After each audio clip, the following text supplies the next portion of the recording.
Kisah pemuda kaya yang menikahi gadis desa. Episode 111-112. Tanpa menjawab pertanyaan Aldi, Alvin menarik pinggang Ana dan menunduk mencium bibirnya. Ana kaget dengan apa yang Alvin berani lakukan di depan umum. Ini benar-benar pemandangan tidak senonoh. Tapi dia suaminya, jadi dia hanya pasrah mendapat ciuman mendadak dari Alvin. Semua orang yang menyaksikan adegan itu tampak terkejut dan beberapa orang bertepuk tangan karena kebaperan melihat kemesraan Ana dan Alvin. Violin dan Aldi juga terkejut bukan main. Yang dilihatnya baru saja apakah itu mimpi. Ini Alvin Mahendra, CEO kerajaan bisnis nomor 1 di negaranya. Sedang Ana hanya seorang dosen biasa. Tidak cantik, dan tidak memiliki status. Jadi itu sangat tidak wajar baginya. Aldi tersedak. Matanya melotot seakan melompat dari tempatnya. Ini tidak mungkin. Wanita yang aku tinggalkan justru jatuh ke pelukan orang luar biasa. Apakah aku salah perhitungan? Selama menikah dengan Violin aku mendapat banyak masalah. Bahkan aku disepelekan oleh keluargaku hanya karena kami belum bisa memiliki anak. Batin Aldi. Memikirkan hal itu membuat Aldi merasa frustasi. Alvin melepas ciumannya, dan melirik ke arah Aldi dan Violin. Apakah ini cukup? Mendengar pertanyaan Alvin, Violin langsung tersadar dari keterkejutannya sambil berkata dengan sinis. Iya, cukup. Tapi apakah Tuan tidak salah pilih secara anak itu adalah janda dan sudah punya anak meskipun sudah mati? Alvin menyeringai ke arah Violin. Dia bukan janda, karena aku tidak pernah menceraikannya. Dan soal anak kami, dia masih hidup. Sekali lagi Alvin membuat Aldi dan Violin bahkan dua dosen wanita itu terkejut bukan main. Aldi benar-benar tidak mengerti. Maaf Tuan. Apa maksud perkataan Anda tadi? Kini giliran Ana yang tampak ingin menjawabnya. Seketika itu dia memegang tangan Alvin dan tersenyum ke arah Aldi dan Violin sambil berkata. Dia suamiku dari 8 tahun yang lalu hingga sekarang. Kami hanya berpisah sementara karena kesalahpahaman. Dan saya berterima kasih kepada Miss Violin karena telah menggantikan posisi saya. Sehingga saya tidak jadi menikah dengan Tuan Aldi. Oleh karena itu saya bisa bersatu kembali dengan suami saya, yaitu Alvin Mahendra. Mendengar pengumuman yang tak direncanakan itu, membuat semua orang membeku. Setelah selesai pengumuman, Ana masuk ke dalam kampus. Dan Alvin kembali ke mobilnya tanpa menghiraukan mereka yang masih membeku. Namun ada sedikit yang mengganjal di hati Ana. Dia berpikir, kalau tidak salah tadi Alvin mengatakan anak kami masih hidup. Itu apa maksudnya? Mungkin Alvin salah bicara kali ya. Ya udah deh, aku cuekin aja dan sekarang waktunya fokus memberikan kuliah untuk mahasiswaku. Batin Ana. Setelah bergulat dengan pikirannya, Ana masuk ke kantornya. Kejadian Alvin mencium Ana dan pengakuannya itu mendadak viral di sosmed. Semua orang melihatnya dan merasa patah hati kalau suami impian mereka sudah dimiliki oleh wanita biasa. Sedang di kantor pusat MH Group, Alvin masuk ke kantor. Ekspresi yang biasanya tegang kini melunak dan tampak menawan karena senyum menghiasi wajah tampannya. Melihat bos mereka dalam kondisi yang baik, mereka menjadi heran. Wah, ternyata bos bisa senyum juga. Dan dia terlihat lebih tampan ketika tersenyum. Jangan-jangan ini karena nyonya bos yang akhirnya bisa kembali bersama dengannya. Dan kabarnya mereka sudah punya anak. Masak sih. Emangnya kamu tahu dari mana? Hello, kamu kok kurang up to date deh. Beritanya kan lagi viral. Coba deh masuk ke sosmedmu. Seketika itu, karyawan wanita itu terkejut ketika melihat berita itu. Sumpah saya baper melihatnya. Bos ternyata romantis banget. Aku juga pengen deh dicium di depan umum kayak begitu. Tapi tunggu. Bukankah gadis ini yang dulu pernah datang ke sini kan? Iya, kamu benar. Ternyata dia istri bos. Oh, syukur deh waktu itu aku tidak ikut membulinya. Setelah percakapan itu, semua karyawan kembali ke pekerjaannya masing-masing. Sedang di ruang Alvin. Berita tentang bos mencium nyonya bos sudah viral di sosmed. Apakah saya harus meminta tim humas menghapusnya? Tanya Dimas dengan sedikit tegang. Yang benar adalah, dia juga baper overdosis melihat bosnya begitu berani mencium istrinya di depan umum. Itu tampilan kasih sayang yang benar-benar mencekiknya. Karena sampai detik ini dia belum juga menemukan pasangan. Itu membuatnya ingin bunuh diri tapi dia tidak akan melakukannya. Alvin melirik Dimas. Itu tidak perlu. Malah itu bagus, jadi sekarang batalkan konferensi pers itu. Kalau konferensi pers dibatalkan, bos tidak jadi dong memperkenalkan Nyonya Bos secara resmi, kata Dimas. Alvin tersenyum sambil menatap langit cerah dari balik jendela. Aku akan memperkenalkannya pada dunia di acara besar yang sebentar lagi akan aku gelar di negara ini. Dimas bingung. Acara apa itu, bos? Alvin tidak menjawab pertanyaan Dimas, dia malah membuat panggilan untuk Maheza. Ada apa, Kak? Bagaimana persiapanmu? Semuanya sudah selesai, Kak. Begitupun semua undangan ke luar negeri sudah aku kirim lewat email. Bagus kalau begitu.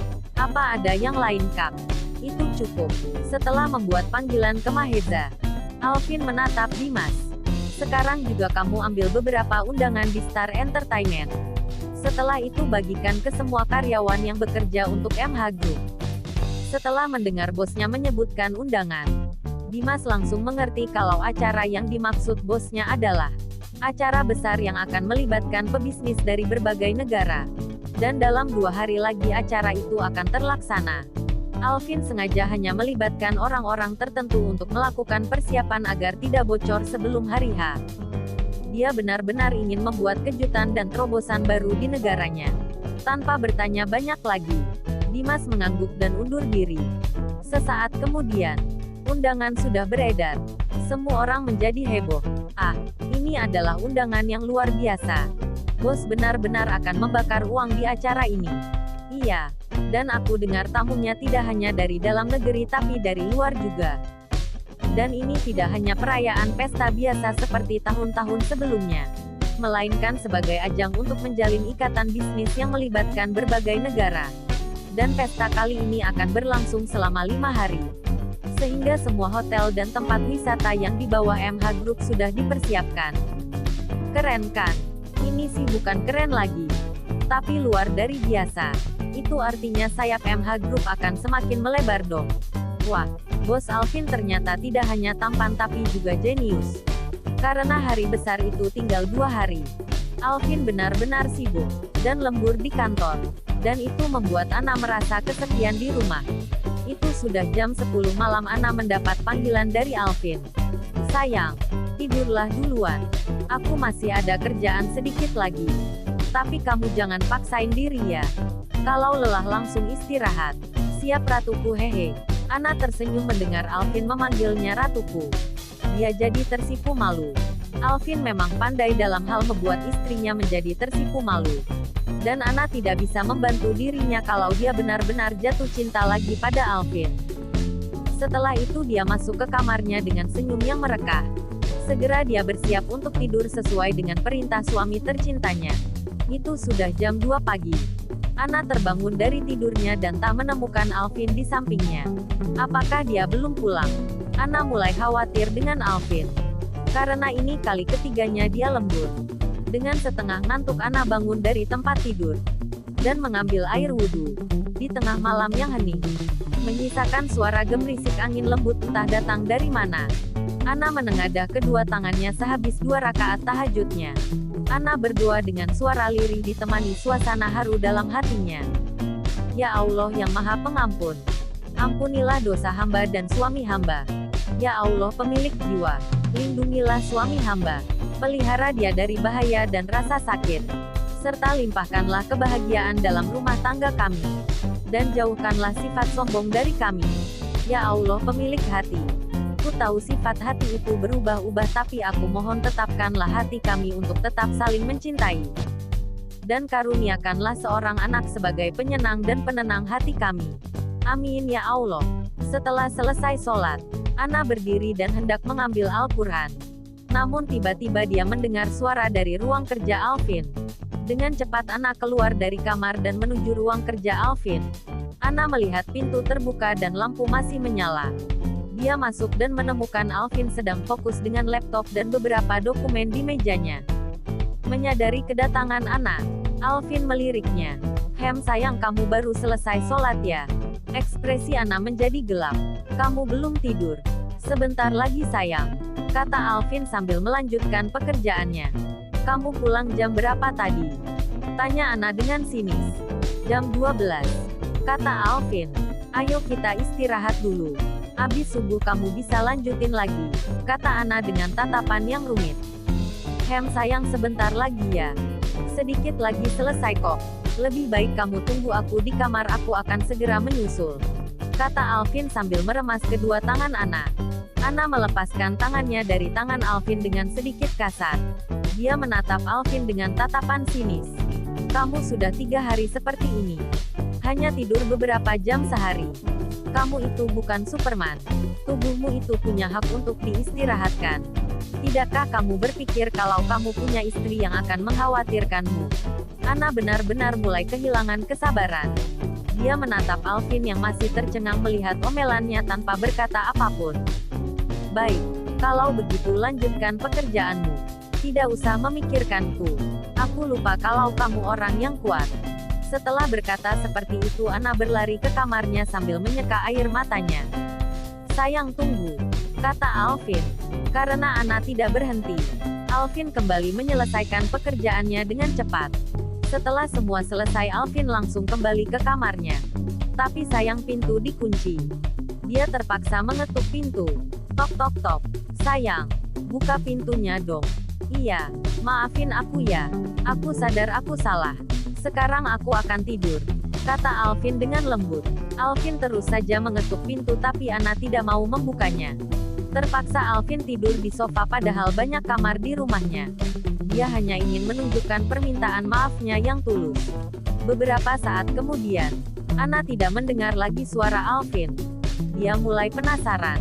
Dengan pelan dia membuka pintu kamar dan keluar sambil mengendap-endap. Seketika itu dia melihat Alvin tertidur di sofa dengan masih menggunakan pakaian kantornya. Dasinya pun terlihat belum sepenuhnya dibuka. Anna menarik nafas dalam. Sebenarnya dia tidak bermaksud ngambek. Dia hanya ingin memberikan pelajaran untuk Alvin agar lebih menjaga kesehatannya. Anna mendekat ke arah Alvin, dia berjongkok di bawah sofa. Dengan pelan dia melepas dasi Alvin. Tapi ketika dia mencoba melonggarkan baju kemeja Alvin dengan membuka satu kancing bajunya, Alvin malah menarik tangannya. Dan seketika itu dia jatuh dalam pelukan Alvin. Alvin, kamu belum tidur. Anna terkejut karena ternyata Alvin menyadari keberadaannya. Dia jadi malu secara dia akan lagi ngambek. Alvin membuka matanya dan menatap Anna yang rebah di sampingnya. Untung saja ukuran sofanya besar jadi muat untuk mereka berdua.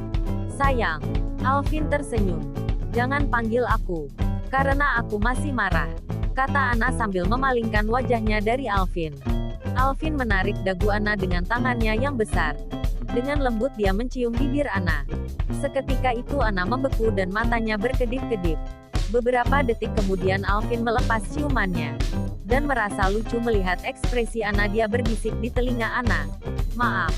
Mendengar suara Alvin, Anna tersadar dari keterkejutannya. Pipinya memerah melihat senyum manis Alvin sehabis menciumnya. Dia menatap bibir Alvin yang tampak memerah. Dia langsung menelan ludahnya dalam-dalam. Anna benar-benar dibuat salah tingkah oleh Alvin. Demi menyamarkan groginya, Anna berkata sambil memalingkan wajahnya lagi. Aku akan ke kamar, jadi lepaskan aku sekarang, kata Anna mencoba melepaskan dirinya dari pelukan Alvin.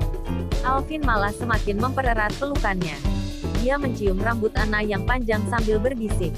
Berhentilah marah sayangku. Aku janji tidak akan mengulanginya lagi. Sekarang aku akan tidur. Jadi tetaplah di pelukanku biar aku bisa tertidur nyenyak. Mendengar perkataan Alvin, Anna menatap wajah Alvin yang terlihat mulai menutup mata. Anna tersenyum dan membelai pipi Alvin sambil berbisik. Aku mencintaimu suamiku.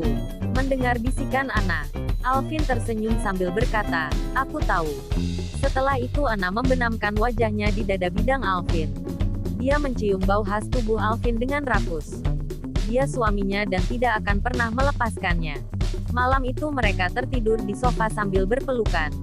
Keesokan harinya, seperti biasa Anna dan Alvin duduk sarapan di meja makan. Anna melirik Alvin yang tampak sedikit lesu karena kurang tidur. Dia cemberut dan langsung bangun dari duduknya. Setelah itu dia duduk di samping Alvin. Melihat Anna duduk di sampingnya, Alvin tersenyum. Sayang, ada apa? Kenapa ekspresimu seperti itu? Aku akan menyuapimu, jadi duduklah dengan patuh, kata Anna sambil menyiapkan makanan untuk Alvin kemudian menyuapinya. Alvin tidak bisa berkata-kata, dia tahu kalau istrinya mengkhawatirkannya. Jadi dia tidak mau membuat Anna kesal seperti semalam lagi. Selamat pagi keluarga bahagia. Ketika Anna sibuk menyuapi Alvin, tiba-tiba kicauan Maheza terdengar. Hatiku terasa tertusuk melihat tampilan kasih sayang kalian. Tidak bisakah kalian menghargai perasaan orang lajang? Kata Maheza yang terkejut melihat Anna menyuapi Alvin. Makanya segera menikah biar ada yang merawat dan membuatkan sarapan, kata Anna sambil melirik Eza. Kak, lihatlah kakak ipar sepertinya tidak menyukai kalau aku tiap pagi sarapan di sini, kata Eza mengadu kepada Alvin. Istriku benar, kata Alvin sambil mengunyah makanannya. Hahaha, kamu mengadu pada orang yang salah. Karena suamiku hanya akan mendengarkanku. Iya kan Hudi, kata Anna dengan bangga. Alvin mengangguk sambil tersenyum ke arah Anna. Aku akan sarapan di kantor saja. Kalian kakak yang durhaka, kata Maheza sambil meninggalkan rumah Alvin dengan cemberut. Alvin dan Anna tidak bisa menahan tawanya melihat tingkah kekanakan Maheza. Oh, astaga, kapan dia akan dewasa? Aku berharap dia akan segera menemukan orang yang bisa membuatnya dewasa, kata Anna, bersambung.